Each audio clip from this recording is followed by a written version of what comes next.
A freak intense thunderstorm with winds of up to 70 miles per hour rips through Adams County this evening. Yeah, certainly hope everybody out there is safe. Damage is so widespread that Quincy Mayor Kyle Moore declared a state of emergency for the city. Here's the beginning of the supercell storm that blew into Quincy tonight and wreaked havoc. Look at that clear line of the storm rolling in. We are seeing trees down, power outages, and gas leaks throughout our viewing area. The power is now back on, but some scary moments on the north side of Quincy yesterday afternoon that left a lot of folks without power. Crews arrived at North 22nd and Spruce at about 5:50 last night. Assistant Fire Chief Tom Bentley tells KHQA leaking oil on the transformer caused the fire to ignite at the substation. Crews had to take extra precautions to maintain their safety. Strong winds crushed this traffic light at 33rd and Broadway in Quincy. It was still blinking red. Hey, right now you're looking at a shot taken from 5th and Main in Quincy across from Washington Park. A top-story balcony fell straight down to the sidewalk. The driver of this Target semi was taken to the hospital with minor injuries after his truck tipped in those straight-line winds near Taylor, Missouri. See, this is between Hampshire and Main Street, near between 5th and 6th, where bricks fell from this building into an alley. Those bricks fell in front of a restaurant, as you can see right there, and those winds really just caused that whole wall to collapse. Power lines, trees, gas lines, wires down. We start our team coverage tonight with KHQA's Jack Pluta live outside a home on South 4th and State. Yeah, Ross, Raja, I've driven around Quincy all night, and by far this is the worst damage that I saw. We're at 513 South 4th Street, and as you can see, an enormous tree has fallen on this house, all but destroying the front end and even the back end. A homeowner says that she was at work, and that's when she got the call, totally distraught when she laid eyes on her house, what used to be her house. She was most worried about the cats that were in her house, and I had a chance to talk with many residents in Quincy today who say that this is something that they've never seen before. And to see all this is bananas, man. We was all up in the studio listening to music, getting ready to go. And boom, bow, it got dark. Now look at it. It was ridiculous and fast. Trees started coming into on Main Street. Things were falling. The trash can behind us fell. If you are the homeowner of this house, we do believe just a couple of minutes ago we did see your cats running by, so you might want to come and check that out. You know, I actually went back to my house too to check on my cats, and I live, near downtown, and my goodness, I couldn't believe how much tree damage there was out there. That storm was so intense, and it picked up so quickly. It actually started moving so fast too. Got up to about 60 miles per hour east, and you could see it right there at the beginning of the loop there of the radar. Just as it went over Quincy, moved very quickly to the east-southeast. This is Ameren, Illinois' outage map throughout west central Illinois. I've never seen trees lay completely on the ground. And we lost a 70-foot pine tree here on the side of the house. I saw road construction signs going down the street. And a little bit of everything going with it. Cleaning is already underway at that business where those powerful winds blew right through the window. And you're looking at a tree uprooted across the street from Quincy High School. This is one of the more remarkable images we saw tonight. Now, just further down the road, just past the intersection of 30th and Main, this tree partially blocked traffic. Quincy University did make the formal announcement that school and all programming and activity on campus tomorrow is canceled. Again, all activity on Quincy University campus is canceled for tomorrow. This damage happened all across Adams County, stretching into Pike County, over to Cass, Morgan, and Scott County. Good morning, guys. For most people here in Quincy and in Adams County, this is what the area looks like. But once the sunrise, this is what they're going to see. We are driving through Quincy right now. We just turned onto one of these side streets, and you can see all of the rubble and the damage from the trees that were knocked down due to yesterday's storm. Last night's storm caused many sidewalks to do this as a result of having a tree attached, and then came down on a car right here outside of one resident's home. Power lines going along the tree up at the top over there. Obviously, Ameren, they are out working. They've been working all night long. As we cross the road quickly, we have even more damage. Just the side of town that we're on right now, seems like nobody has any power. Trees everywhere, in the roads, in the park. Yesterday when I was on Main Street, you could see that trees were just covered across the street. You can see we actually have to already turn around just as we started driving here. It's blocked off by the yellow tape. This is just one area here in Quincy. We've been driving around all morning down side streets, back roads, residential neighborhoods, and this is what you see.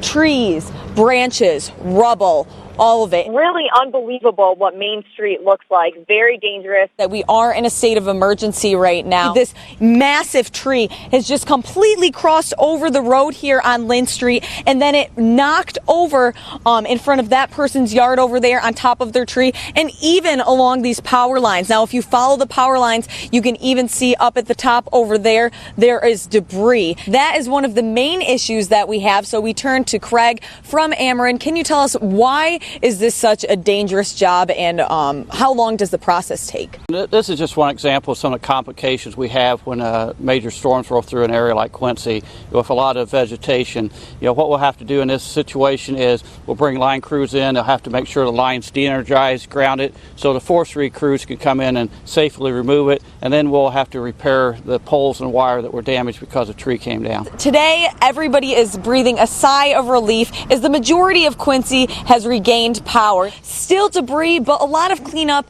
has been in progress. And out on the roads in Quincy, Bonansinga Drive is closed this week from Cooks Lane to Cedar Street while crews burn and remove debris from July's windstorm.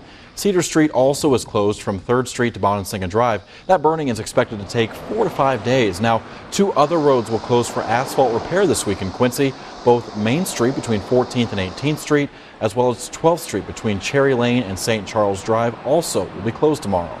Flooding on the Illinois River continues to devastate many tri-state communities with near record-setting flood levels. Roger, we go from Meridosha right here in Valley City, where the Illinois River is doing much of the same, overflowing its banks. County Highway 21 will be closed for quite a while until the river drops. It's the highest I've ever seen it, no matter flood month or no. We were down here in '93 when that big flood was, and it wasn't this high then. Holy moly, the tavern's underwater. Severe weather over the weekend led to this sinkhole here in the Ellington Township on Columbus Road, just west of 72nd Street. Now, as you can see, the road has completely collapsed into the river. It took about 5 minutes to do all this damage. Just 5 minutes. That's all the time Wednesday's storm needed to do this. A semi was coming through and literally just laid it on its side and brought a big pole down behind us where we're standing. All the power lines that come up through all the towns here go through these power lines, so we're completely without power and will be for a while. The overturned semi closed Highway 96 that runs through Lima. Drivers are asked to use an alternate route to get through town. Right there, that's where it was. And this was the scene in one backyard as winds knocked over this shed 20 feet from where it once stood. All day long, the community members have been driving by the 1100 block of North 5th Street to drop stuffed animals, crosses, and letters to the victim. We have had some names coming to us through our investigation. The victim is 12-year-old Rashawn Humphrey Jr. He was shot and killed early this morning. Humphrey was taken to the emergency room at Blessing Hospital, where he was pronounced dead shortly before 1:30 this morning. He was a 7th grader at Quincy Junior High. Does not appear to be a random incident. It wasn't a drive-by. It was not it does not appear that someone was, picked out just as a random victim. So why is a 12-year-old boy dead? That's the question police in the community want to know. I don't understand why someone would want to shoot and kill a little kid. The Quincy Public School District will have counselors on hand Monday for school. We have organized a crisis center for the junior high. We are preparing the teachers so that they can work with students in their classrooms. Our top story, a potential killer has been taken off the streets. Quincy police this afternoon announced that the arrest of Stasson Kreider. He's been charged with first-degree murder in connection to the shooting death of 12-year-old Rashawn Humphrey Jr. Stasson Kreider is currently in Arizona awaiting extradition. He's behind bars on $5 million bond. I am kneeling right beside the memorial of Rashawn Humphrey Jr., and this is where people have come to remember the 12-year-old boy by leaving candles, stuffed animals, balloons, crosses, and so forth. Now, I spoke with friends and family members today who told me they are not only breathing a sigh of relief, but also profusely thanking the Quincy Police Department and everyone who made these arrests possible. It is a challenging case. It's not over. There's much work to be done, but again, I think our community owes a debt of gratitude to the Quincy Police Department for all the work they've done. These names are no surprise. We have been hearing these names for weeks. Stasan and Stefan. The rumor mill has gone rampant. Chief Rob Copley says warrants for the 4 people were issued last Thursday. We're not done. We're still investigating. There may very well be more charges and more arrests made. The jury has reached a verdict in the case of Sasan Kreider, accused of killing a Quincy boy last March. And it was about 90 minutes where they were in deliberation, ultimately giving a verdict of guilty. Stasan Kreider has been confirmed guilty of first-degree murder, the shooting death of Rayshon Humphrey Jr. that happened back on March 28th. Stasan Kreider will serve 65 years in jail with no parole. The courtroom gallery was filled with people curious to learn the fate of 20-year-old Stasan Kreider.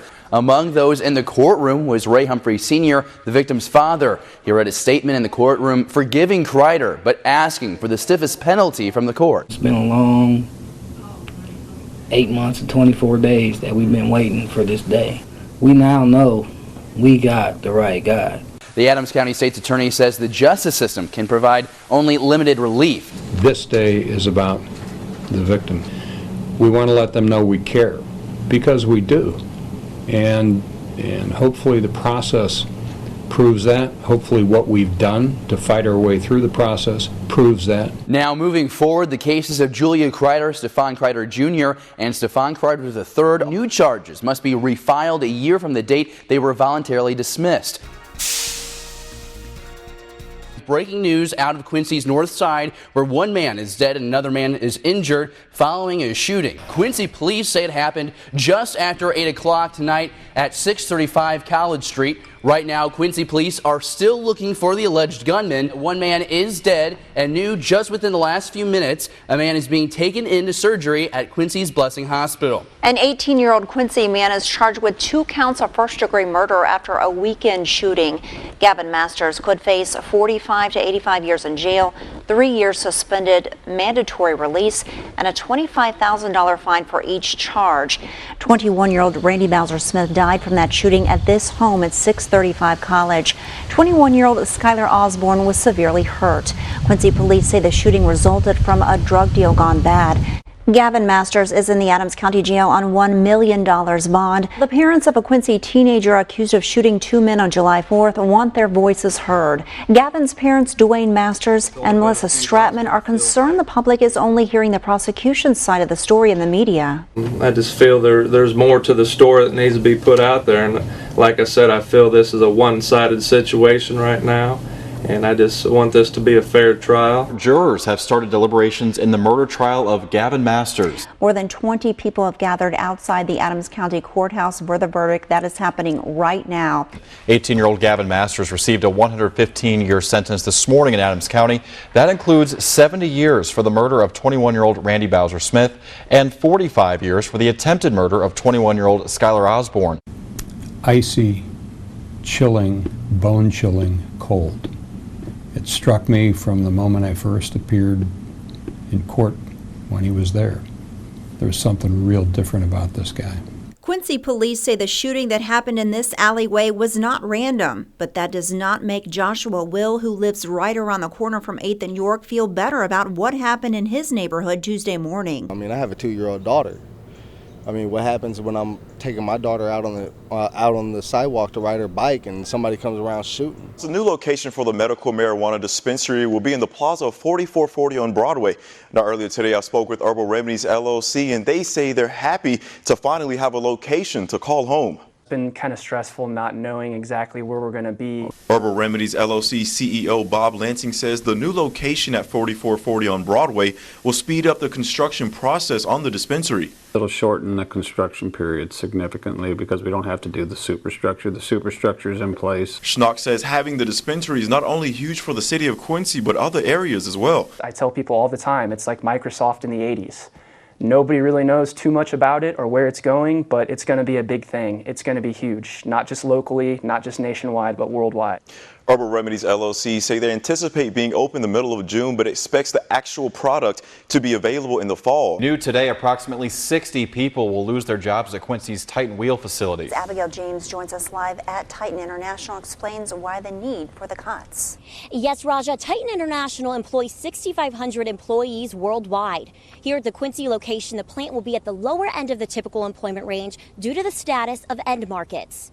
General Manager Hathaway says the layoffs have nothing to do with the possible incorporation of Titan International in Delaware versus Illinois. Reporting live at Titan Wheel, I'm Abigail James with KHQA News. Within minutes of walking inside the kitchen of the Pier restaurant in Quincy, Adams County Health Inspector Tony Dede was already taking note of some concerning issues. There's a lot of debris on the bottom side of that slicer. Our cameras were rolling during Dede's impromptu inspection as he looked over a 45-item checklist for making sure food is kept at the proper temperature. We're at 40 and a half, so that's good. To asking an employee to throw out syrup that should have been refrigerated. I want to show you something, okay?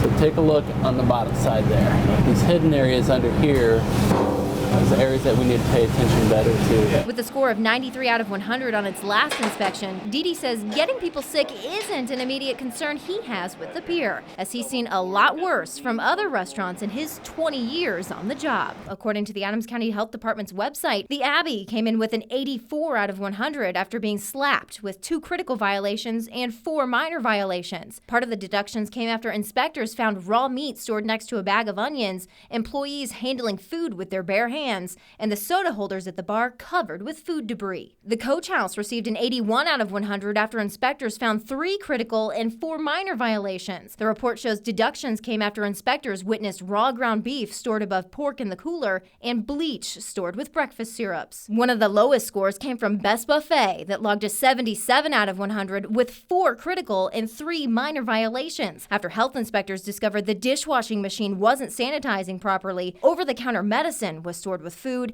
and cans of WD-40 were stored next to the slicer. The Ames family's life in one shape of another has been influenced by sports. Brant is a sophomore at Coe College on the baseball team. Casey, a junior at Keokuk, plays both softball and basketball. Their dad, Wes, has coached the Chiefs baseball team for 6 seasons. His wife, Tammy, and mother to Brant and Casey, has always been their biggest supporter. We just live for all of our kids' activities, and we don't like to miss. We go to everything that they're in, and it's just, it's kind of a calming thing for me. I love it.